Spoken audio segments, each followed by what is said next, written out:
जय भीम, जय भारत, जय संविधान, जय मंडल, जय जोहार। और पाली के बाद अब जालौर में जो प्रकरण चल रहा है उसको लेके आज मैं लाइव। एक अच्छा अनुभव है, कुछ सीखने को है और सोचा कि वो आप लोगों साथियों के साथ शेयर किया जाए, क्योंकि बहुत इंपॉर्टेंट है। जीवन में आपको सीखने को मिलता है तो जो आप सीखते हैं भविष्य में वो आपके काम आता है। सर्वप्रथम तो बहुजन समाज में समय समय पर जन्मे सभी संतों, गुरुओं, महापुरुषों को नमन करता हूं। मेरी स्क्रीन पे आज दो फोटो हैं।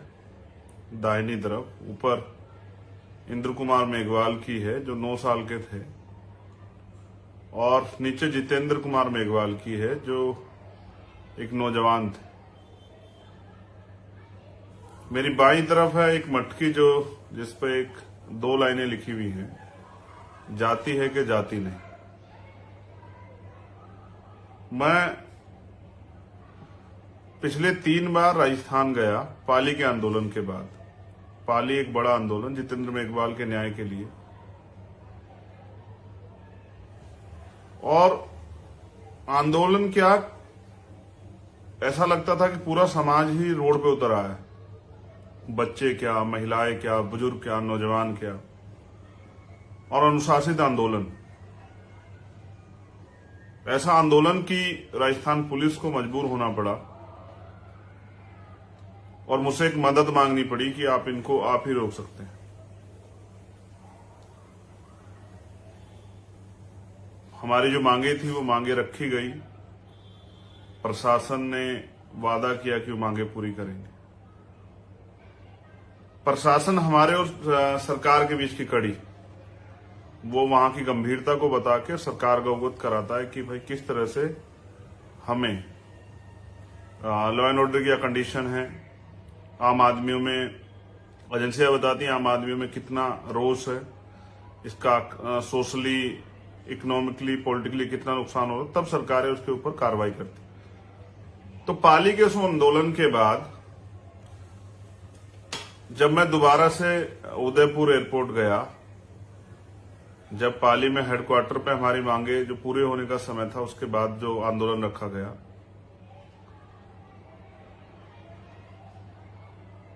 मुझे उदयपुर एयरपोर्ट पे रोक दिया गया और मुझे बताया गया डीएम एसएसपी ने आके कि भाई वहां धारा 144 लगी हुई है, आप नहीं जा सकते, लॉ एंड ऑर्डर बिगड़ जाएगा, इसलिए धारा 144, 4 लोग इकट्ठे नहीं हो सकते हैं। भीम आर्मी, आजाद समाज पार्टी और अन्य जो बहुजन संगठन हैं, उनके हजारों लोग गिरफ्तार किए गए। मैंने भी हालात को समझा और मैं वापस चला आया, क्योंकि मेरे साथ जो साथी गए थे उनकी सरकार के लोगों से बात हुई। उन्होंने विश्वास दिलाया सरकार के लोगों ने कि हम इन मांगों को कंसिडर करेंगे, पूरा करेंगे बहुत जल्द।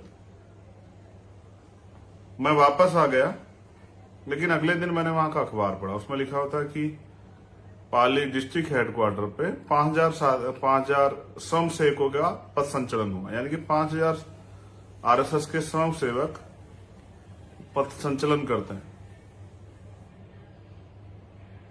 फिर मैं दोबारा गया जब 17 तारीख को इंद्र कुमार मेघवाल के परिवार से मिलने के लिए, तब मुझे पूरे दिन 4-6 घंटे बिठा के रखा गया। उसके बाद बिना बताए जबरन जो है पुलिस मुझे 10 घंटे का सफर करा के दिल्ली ले जाती, क्योंकि मैं अपने कमिटमेंट पे खरा उतरने के लिए लड़ता हूं। तो मैंने अगले दिन, वो मुझे छोड़ के नहीं गए, मैंने फिर तुरंत टिकट कराए, फिर मैं वापस जोधपुर चला गया। प्रशासन को, पुलिस को खबर थी, उन्होंने मुझे फिर डिटेन कर लिया और कल शाम तक मैं बैठा रहा 7:30 बजे। परसों भी जब मैं बैठा था तो मैंने अपनी टीम से कहा, जो हमारे पदाधिकारी वहां सीनियर लोग हैं, कि भाई आप प्रशासन से बात कर लो, हमारी मांग है कि हम सिर्फ वहां जाना चाहते हैं।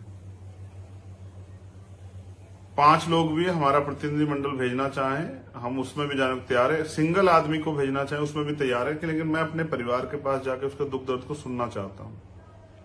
वही बात में आके पूरे समाज और दुनिया में जो वंचित वर्ग के लोग रहते हैं, जो इस आंदोलन से जुड़े हुए हैं, जो चाहते हैं कि समता, समानता, बंधुत्व, भाईचारा लागू हो, उन तक पहुंचाना चाहता हूं। वो लोग मुझसे पूछते हैं। कल भी ऐसी ही वार्ता हुई और जब मैंने 7:30 बजे देखा कि पुलिस एक रुख बना के बैठी है कि वो मुझे नहीं जाने देगी, तो वहां के जो हमारे प्रदेश के पदाधिकारी, उन्होंने प्रशासन से वार्ता की। और वार्ता ये हुई कि हम एक प्रतिनिधि मंडल भेज सकते हैं, लेकिन चंद्रशेखर आजाद को जाने नहीं देंगे। वो प्रतिनिधि मंडल गया इस शर्त पे कि जो आज का कार्यक्रम है वो स्थगित कर दिया जाए। जो आज का धरना, जैसे हमारी टीम सड़क पर बैठी है, कहीं जाम लगे हुए हैं, लोग बड़ी संख्या में हैं, उसको कैंसिल कर दिया जाए। तो कल का कार्यक्रम स्थगित किया गया। आंदोलन तो अभी लगातार जारी रहेगा। मैं वापस दिल्ली आया, लेकिन मैं आम बात जो करता हूं वो ये है कि जब हम ये सुनते हैं कि किसी स्टेट में एंटी बीजेपी गवर्नमेंट है, यानी कि बीजेपी से अदर्स कोई गवर्नमेंट है, तो हम ये महसूस करते हैं कि वो गवर्नमेंट जैसे अभी राजस्थान में है, पंजाब में है, दिल्ली में है, बिहार में है, तमिलनाडु में है, तेलंगाना में है, आंध्रा में है, कुछ दिन पहले महाराष्ट्र में थी। तो हम ये महसूस करते हैं कि वहां जो शोषित वर्ग है, जो आरएसएस का एजेंडा है, वहां कामयाब नहीं होगा। वहां वो शोषित वर्ग पर अन्याय कम होगा, वहां न्याय मिल जाएगा। ऐसी तस्वीर हम राजस्थान के विषय में भी कुछ दिन पहले सोचते थे, लेकिन तस्वीर उसकी बिल्कुल उलट है। जैसा मैंने कहा कि पाली के आंदोलन के बाद वो जो लाखों लोग उस सड़कों पे उतरे, उसके बाद 3 बार मैं राजस्थान गया। एक तो मैं भूल ही गया बताना कुछ, एक बार और गया मैं सीएचए के आंदोलन में। उस दिन मुझे रात को होटल से अरेस्ट किया गया। ये ऐसा व्यवहार तो समझिए बीजेपी की सरकारों में भी जिस तरह का व्यवहार होता, वैसे ही सेम व्यवहार। होटल से रात को सोते को उठा के थाने में ले जाएगा, वहां से जेल भेज देगा 4 दिन। ये 4 बार का मेरा एक अच्छा एक्सपीरियंस रहा राजस्थान को लेकर। फिर ये समझ में आया, मैं भी 2 दिन से सोच रहा था वहां बैठे हुए कि भाई आखिर है क्या, मैं ही क्यों नहीं जा सकता, आखिर ऐसा कारण क्या है। पूरी बात मेरी समझ में ये आई कि पाली के आंदोलन के बाद सरकार को एहसास हुआ कि चंद्रशेखर को आंदोलन में नहीं आने देना, उसको आंदोलन के बीच में नहीं जाने देना है। आप ये महसूस कीजिए, जिस प्रदेश में इतनी बड़ी घटना हो और पूरे देश में उसका आक्रोश हो, दुनिया में रहने वाले लोग अपनी अपनी बात रख के बात कह रहे हों कि भाई ये बहुत गलत हुआ, आज भी छुआछूत है। आप महसूस कीजिए वहां के मुख्यमंत्री कितनी आसानी से गुजरात का दौरा कर रहे हैं, और जब उनसे पूछा जाता कहा साधारण सी घटना है। तो मैंने 2 दिन ये सोचा कि मुझे रोका क्यों गया, तो रोका इसलिए गया कि सामंतियों को खुश करना है। जब दबी आवाज में मैंने प्रशासन के अधिकारियों से बात की, तो मैंने उनसे पूछा, नाम ना बताने की शर्त पे मुझसे ये कहते हैं कि ऊपर से आदेश है, सब जा सकते हैं, वहां विपक्ष के लोग जा, सत्ता विपक्ष के लोग जा सकते हैं, अन्य दलों के लोग जा सकते हैं, सब जा सकते हैं, सबका प्रतिनिधिमंडल जा सकता है। लेकिन मैंने कल ये मांग रखी कि मैं अकेला भी, क्योंकि मैं दोबारा गया था, मुझे उम्मीद थी जैसे हाथरस में एक और बार कांग्रेस के शीर्ष नेता गए, उनको रोक दिया गया। दूसरी बार गए तो 5 लोगों की परमिशन मिल गई। तो मुझे लगा कि कांग्रेस और राजस्थान सरकार तो और लोकतांत्रिक होनी चाहिए, तो वो कम से कम मुझे अकेले को जाने की परमिशन तो देगी।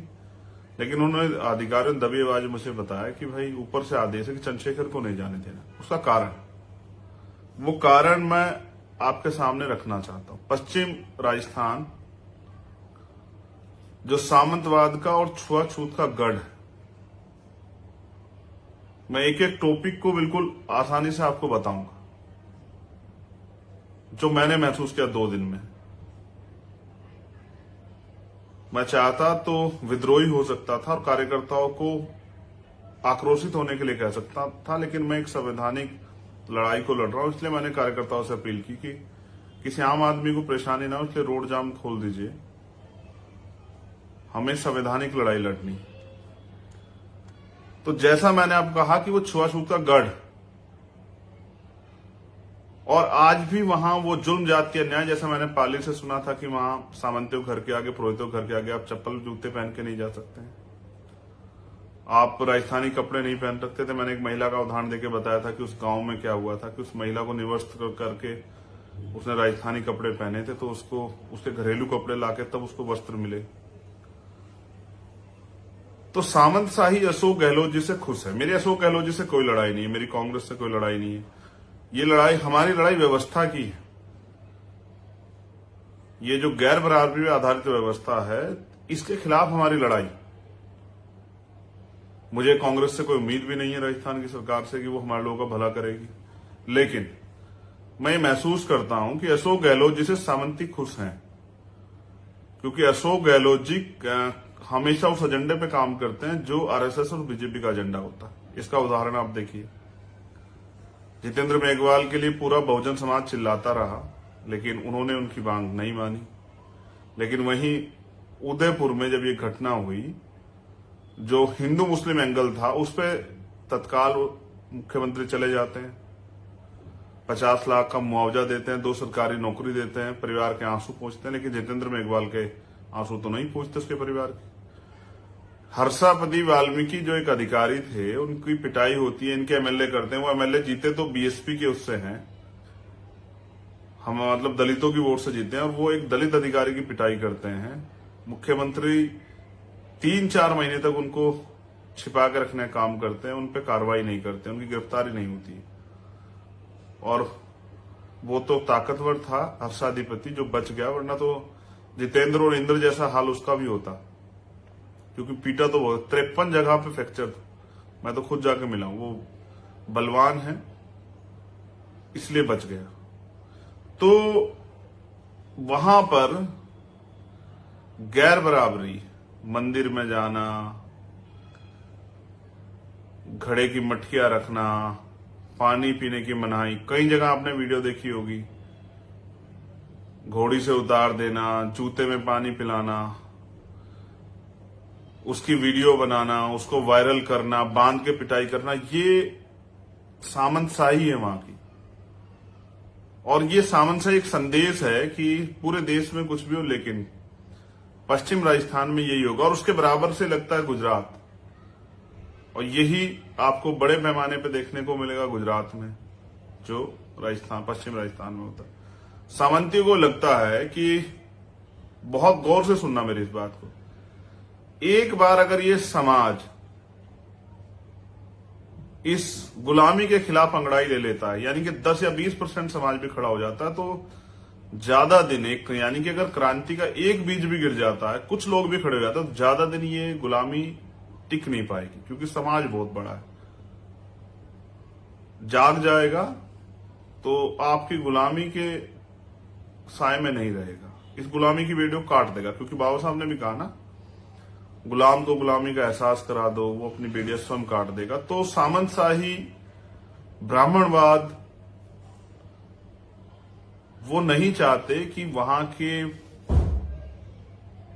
उस जगह पे क्रांति का, आंदोलन का, गुलामी की बेटियों को काटने का कोई बीज वहां जो है ना वो जन्म ले। इसलिए चंद्रशेखर आजाद वहां नहीं जा रहे थे, क्योंकि जो सामंती हैं वो अशोक गहलोत जी से नाराज हो जाएंगे।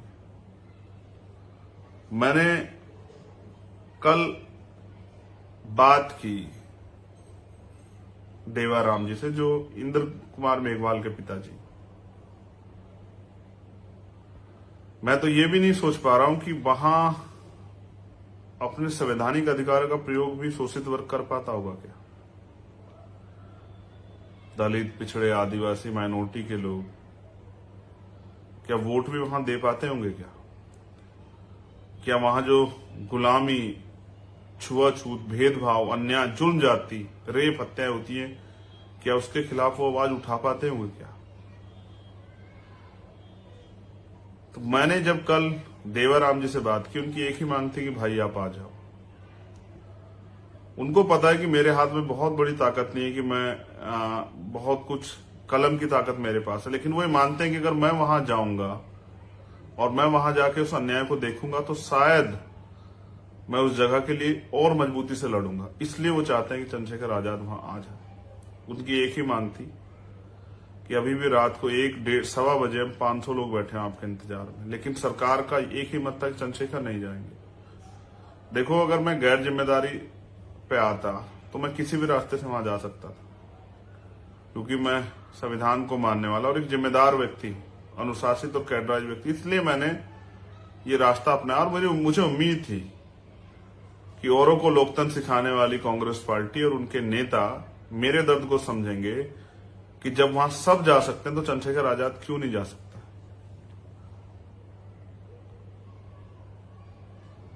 तो जब मेरी बात हुई, क्योंकि एक भ्रम ये फैलाया जा रहा है कि भाई वहां मटका नहीं था, कोई मटके की घटना नहीं हुई, उसको तो पहले से वो बीमार था। लेकिन कल जब मेरे उनके पिताजी से बात हुई, उनके पिताजी ने जो मुझे बताया वो बहुत डरावना है।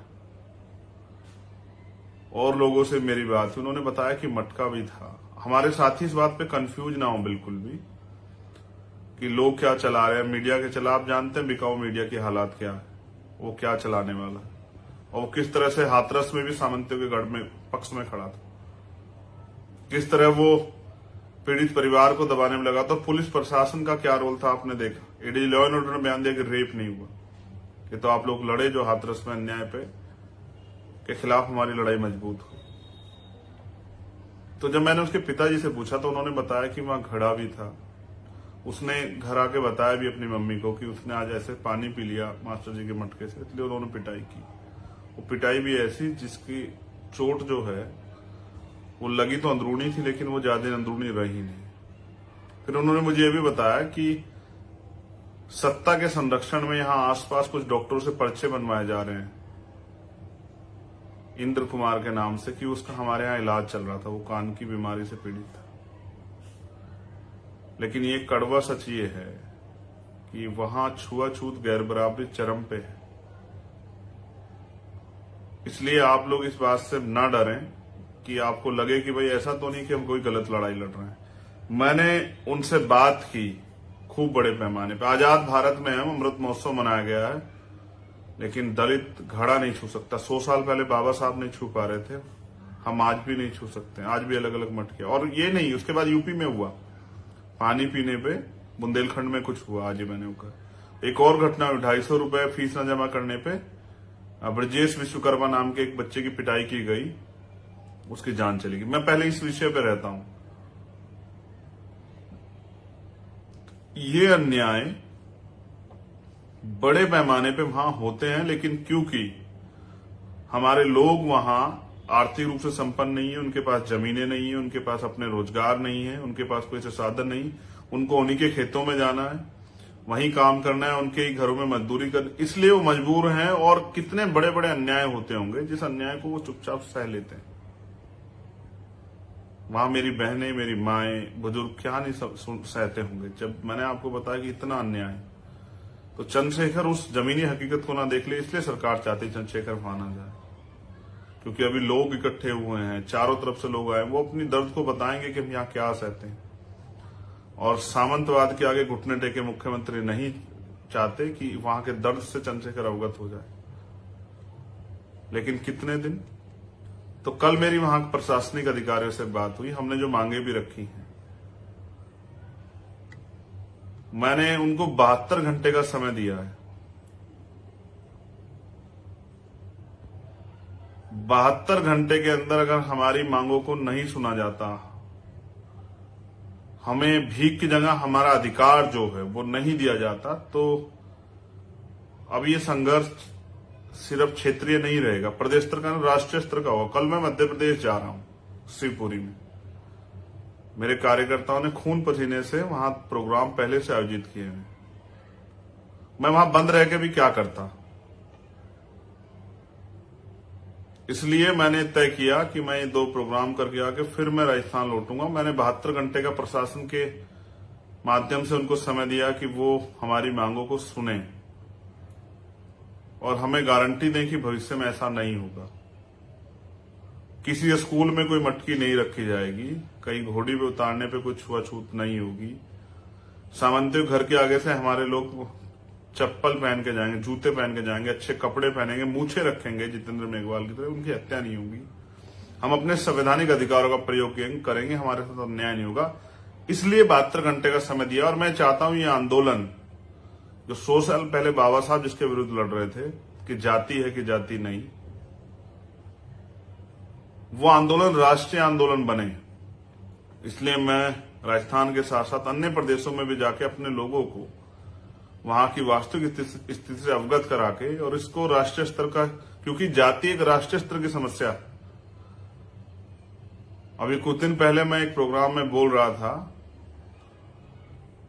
कि जाति जाति नहीं है, और जाति एक ऐसा सच है जो पैदा होने के साथ आता है और मरने के साथ ही रह जाता है। पूरी जिंदगी जाति आपके साथ रहती है, और जाति के आधार पर जो शोषण, अन्याय, अपमान, अत्याचार आप सहते हैं वो भी आपको सहना पड़ता है। इसलिए 72 घंटे का समय दिया गया है कि ये अन्याय का अंत हो। लेकिन मुझे आपसे भी कहना है, मैं सरकार की जेल से नहीं डरता हूं। मैं 4 दिन जेल में रहा, मैं नहीं डरा, मैंने घुटने नहीं टेके। मैं डिटेंशन से भी नहीं डरता हूं, डिटेन रखा गया 2-2 बार नजर पर, मैं सभी नहीं डरता हूं। और मैं चैलेंज कर रहा हूं मुख्यमंत्री जी को, क्यों मुझे जेल भेज दें, लेकिन इस बार मैं इतना समय निकाल के आऊंगा कि मैं वहां से वापस नहीं लौटूंगा। ये दर्द इसलिए कि ये आंदोलन होना चाहिए, ये बहुत जरूरी आंदोलन। जब तक हमारी मांगे पूरी नहीं होती आंदोलन होना चाहिए। लेकिन मैं आपसे भी कहना चाहता हूं, आज कल जितेंद्र के साथ हुआ, अशोक मेघवाल के साथ हुआ, आज जितेंद्र के साथ, इंद्र के साथ हुआ, उससे पहले हर्षाधिपति के साथ हुआ। कितने आंदोलन में आऊंगा मैं राजस्थान? क्या इंद्र की लड़ाई के बाद हमारी लड़ाई खत्म हो जाएगी? कितनी बार हम अपने खून पसीने से पैसे इकट्ठा करके, तेल डला के, गाड़ी करके आते रहेंगे और आंदोलन लड़ते रहेंगे? जिन निकम्मी सरकारों को हमने वोट दिया है, उनमें जो नेता हमारे बैठे, क्यों हम उनसे सवाल नहीं करते?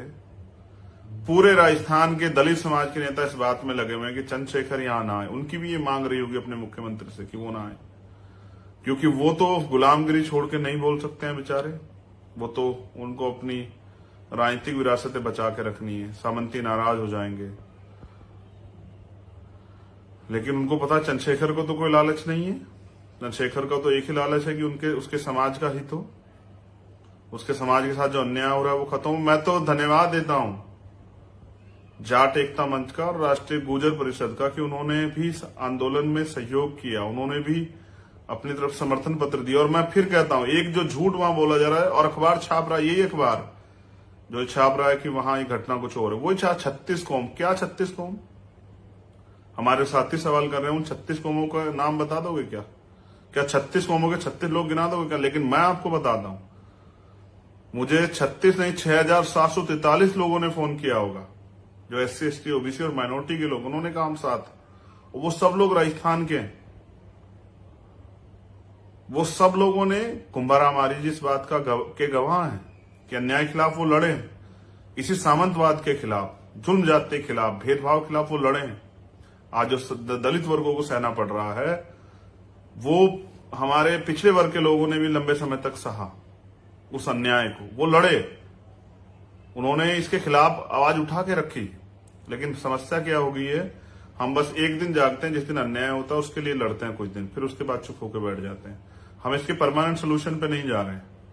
मैं अपने साथियों से भी कहता हूं, कितने में इंद्र कुमार, जितेंद्र, हर्षापति, अशोक, कितने मामलों में हम लोग इकट्ठे होकर संघर्ष करते हैं, न्याय की लड़ाई को मजबूत करते रहेंगे, न्याय मांगते रहेंगे, न्याय के लिए संघर्ष करते रहेंगे। ये सरकारें किस लिए हैं? ये बिना हमारे लोगों के वोट के तो नहीं बनी होगी। इस सरकार ने आपसे वादा किया 2 अप्रैल के मुकदमे आप लिए। ये सरकार हमें धोखा दे रही है, और जो सरकार धोखा दे उस सरकार पे ज्यादा दिन भरोसा नहीं करना चाहिए। मैंने तो 72 घंटे का समय इसलिए दिया क्योंकि मैं समझता हूं कि अगर सामंतवाद के घुटने टेके मुख्यमंत्री में थोड़ी सी भी मानवता बची हो और वो लोकतंत्र की दवाई आके देते हैं दिल्ली में, तो वो याद रखें, इस बार मुकाबला नेता से नहीं, बेटे से, भाई से। हम पूरे देश में इस अन्याय के खिलाफ लड़ रहे हैं। आपने देखा, चाहे दिल्ली हो, हमारे साथियों ने कांग्रेस मुख्यालय घेराव किया, उत्तराखंड हो, पंजाब हो, हरियाणा हो, बिहार हो, राजस्थान हो, यूपी हो, तेलंगाना हो, उड़ीसा हो, कर्नाटका हो, मध्य प्रदेश हो, सब जगह हमारे लोग लड़ रहे हैं। और राजस्थान पे तो बड़े पैमाने पे लड़ रहे हैं। लेकिन आप ये भी महसूस करो कि बहुजनों के इतने आवाज को, इतने दर्द को, इतने रोने चिल्लाने को भी अशोक गहलोत जी नहीं सुन रहे हैं। और सामंतियों के बिना कुछ किए देखिए उनकी पंचायतें हो रही है, जैसे हाथरस में होती है ऐसे उनकी वहां पंचायतें हो रही है। वो पंचायतें क्या बिना सरकार के परमिशन के हो रही है? अगर धारा 144 है तो पंचायतें कैसे हो रही? क्या बिना सरकार की परमिशन के, बिना सरकार की मदद के हो रही है? तो नहीं। जैसे मैं वहां नहीं जा सकता, ये सरकार की इच्छा है, ऐसे वो पंचायतें वहां, ये भी सरकार की इच्छा है कि माहौल ऐसा बना रहे कि सामंतवाद का सच बाहर ना आए, वो जो अन्याय वहां हो रहा है वो बाहर ना जाए, और गुलामी की दास्तां झुकी तो चलती रहे, और ये बेड़ियां पड़ी रहे हमारे लोगों को। लेकिन ये बेड़ियां कटेंगी, क्योंकि मेरा संदेश भी है राजस्थान के साथियों को। देखो, मैं फिर कह रहा हूं, मैं नेता नहीं हूं, मैं आपका भाई हूं। मैं सभी साथियों से कहना चाहता हूं, अगर मैं नेता होता तो यहीं से एक ट्वीट करके बैठ जाता, अपने राजनीतिक काम करते रहता। लेकिन मैं इस वर्ग में पैदा हुआ हूं, बहुजन समाज में, मुझे दर्द है, इसलिए मैं वहां जाता हूं बार बार, इसलिए मैं अन्य जगह जाता हूं। मैं राजस्थान भी 2 दिन इसलिए गया कि इस अन्याय की लड़ाई को आपके साथ मजबूत कर सकूं।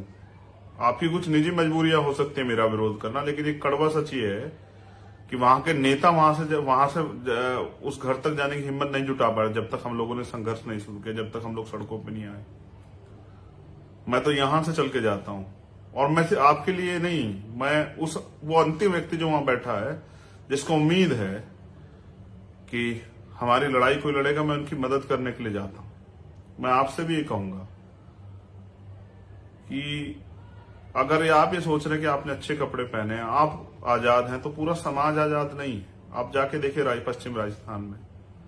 मैं उन सभी साथियों से कहूंगा, इसलिए हमने सोच लिया कि आंदोलन को राष्ट्रव्यापी बनाना है और हर जिले में जाना है राजस्थान के। तो डालिए बेड़िया, लगाइए पुलिस, बड़ी कीजिए जेल, पहनाइए हथकड़ियां, लेकिन मैं अंतिम गांव तक जाने का प्रयास करूंगा पश्चिम राजस्थान के, कि मैं इस अन्याय के खिलाफ अपने समाज से कह सकूं, क्योंकि मैं उनमें से एक हूं कि वो अब डरना, दबना, चुप रहना, गुलामी सहना बंद कर दें, क्योंकि अब हम चुप नहीं रहने वाले।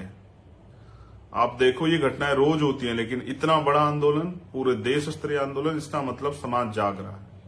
तो मैं राजस्थान के अपने एक एक कार्यकर्ता को, पदाधिकारियों को, भीम आर्मी आजाद समाज पार्टी को संदेश देता हूं कि सिर्फ 18 तारीख का प्रोग्राम स्थगित हुआ था कार्यक्रम, मैं बहुत जल्द वापस लौटूंगा। लेकिन आप भी जान लो, गुलामी की बेड़ियां काटने के लिए, यानी कि स्वाभिमान का जीवन जीने के लिए, यानी कि आजादी के लिए, बाबा साहब अम्बेडकर ने भी संदेश दिया कि जिस कौम में कुर्बानी के बकरे तैयार नहीं होते, वो कौम कभी आजादी और अधिकार प्राप्त नहीं करती।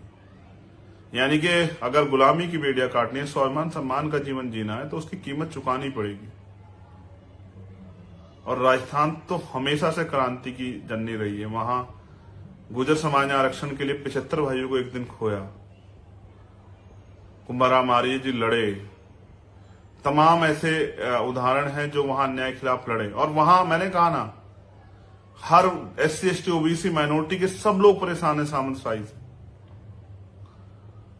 इसलिए हमें उन सबको विश्वास दिलाना पड़ेगा और उनकी सबकी लड़ाई लड़नी पड़ेगी। लेकिन उससे भी बड़ी बात जो मैं आज आपको संदेश दे रहा हूं, हमें यह आंदोलन तो लड़ना है, लेकिन हमें यह भी तैयारी करनी कि और किसी इंद्र मेघवाल के साथ ऐसा ना हो, किसी और अन्य शोषित वर्ग के व्यक्ति के साथ ऐसा ना हो, किसी बच्चे के साथ ऐसा ना हो। तो राजस्थान में जो गैर बराबरी की मटकियां रखी हैं, उनको फोड़ना पड़ेगा, उनको तोड़ना पड़ेगा, उनका नाश करना पड़ेगा। तो मेरा ये संदेश है आपको, राजस्थान के मेरे साथियों, अगर स्वाभिमान सम्मान का जीवन जीना चाहते हो तो तय करो आज कि मान उसे देंगे जो आपको मान देगा। यानी कि अगर जो आपकी इज्जत करेगा, आपको इज्जत देगा, तो हम उसकी इज्जत करेंगे। दान हम उसे देंगे, बहुत दिन हो गए आपको मंदिरों में दान देते हुए, धार्मिक स्थलों पे ध्यान देते। अब हम अगर दान देंगे तो किसी अहंकारी सामंती के स्कूल में हमारे बच्चे ना पढ़े, तो हम स्कूल कॉलेजों को दान देंगे कि हमारे खुद के इंस्टीट्यूशन खड़े हों, स्कूल कॉलेज खड़े हों, कि हमारे बच्चे बिना किसी डर के वहां पढ़ सकें। और मतदान हम सामंतियों को नहीं देंगे, जो हमें नीच मानता हो, छोटी जाति का मानता हो, ऐसे सामंत शाही को, ऐसे ब्राह्मणवाद को हम लोग वोट नहीं देंगे। हम अपनी वोट सिर्फ बहुजन समाज को देंगे। ये 3 सूत्र अगर आप तय कर लो, मान, दान और मतदान, ये तय आप कर लो, तो मैं गारंटी से कहता हूं कि वो सत्ता के बदौलत हम पे अन्याय करते हैं, उनको सत्ता का संरक्षण है। हम 85% बहुजन समाज के लोग हैं। साहब नारा देते थे, वोट हमारा राज तुम्हारा, नहीं चलेगा नहीं चलेगा। जब वोट हमारे पास है, उनका राज स्थापित क्यों, कैसे स्थापित है? अगर वोट हम उनको नहीं देंगे तो हम अपने आदमी को वोट देंगे तो हमारा राज आएगा, उनसे सत्ता की ताकत छिन जाएगी, तो वो किस ताकत के दम पे आपके साथ अन्याय करेंगे? इतनी बड़ी आबादी और गुलामी सह रही। मैं तो अपने बहुजन समाज का बड़ा वर्ग, पिछड़े वर्ग के साथियों से भी कहना चाहता हूं कि अगर गुलामी में जीना है तो फिर मैं आपसे कुछ ना कहूं। अगर स्वाभिमान सम्मान के साथ जीना है तो उठ खड़े होके पूरे बहुजन समाज को गले लगा के, भाईचारा बना के, और बहुजन समाज एक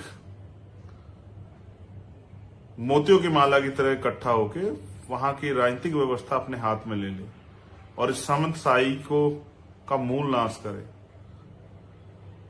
तो मैं, जितने साथी मुझे प्यार करते हैं, मुझे मानते हैं, मुझे में विश्वास रखते हैं, उनसे मेरा अपील है, और भीम आर्मी आजाद समाज पार्टी के सभी कार्यकर्ता पदाधिकारियों से, कि इस बात की गांठ बांध लें कि मान, दान और मतदान उनको नहीं देंगे जो गैर बराबरी करेंगे, जो भेदभाव करेंगे, जो छुआछूत को मानेंगे, जो अत्याचार जुल्म जाति करेंगे, उनको नहीं देंगे। मैंने ये भी देखा, अगर कहीं यही अन्याय इंद्र कुमार के साथ किसी पिछड़े वर्ग के व्यक्ति ने किया होता तो शायद अशोक गहलोत जी के काम करने का तरीका दूसरा होता।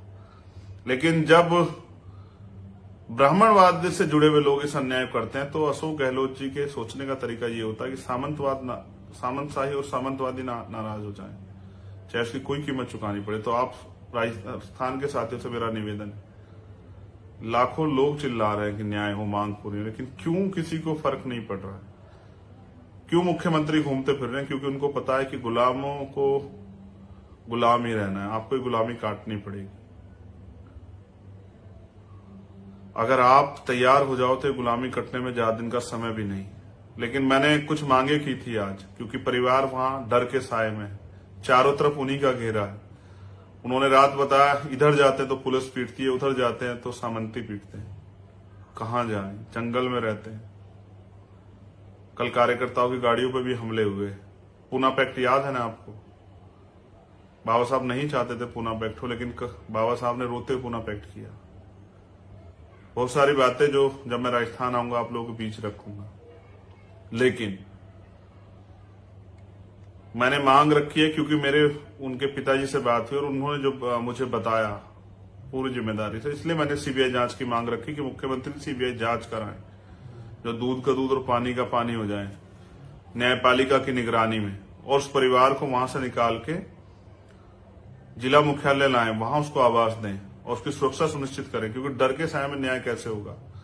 रोज उनको वहां डराया जाएगा, रोज उन पे वहां हमले होंगे, थानों में रिपोर्ट नहीं लिखी जाएगी, लोग कुछ दिनों बाद भूल जाएंगे इंद्र के परिवार को, जाना बंद कर देंगे, जैसे जितेंद्र के परिवार को भूल गए, जैसे हर्षाधिपति के परिवार को भूल गए। हम लोग नहीं भूलेंगे। आखिरी, जब तक न्याय नहीं होता, आखिरी दिन तक लड़ाई लड़ी जाएगी। इसलिए मैंने तय किया कि अब ज्यादा समय देके उस लड़ाई को लड़ना है, गांव तक पहुंचना है, हर जिले तक पहुंचना है। मैं राजस्थान के साथियों से भी ये अपील करूंगा, कमर कसें। इस जातिवाद का 75 साल हो गए हमें इन पे भरोसा करते कि सामंती इसको खत्म करेंगे, भेदभाव को। वो खत्म नहीं करना चाहते तो हमें करना चाहिए। हम 75 साल से उनके भरोसे, तो अब तो हमें अपने ऊपर भरोसा करना चाहिए। अब तो हमें बहुजन बनना चाहिए। अब तो हमें SC ST OBC माइनॉरिटी के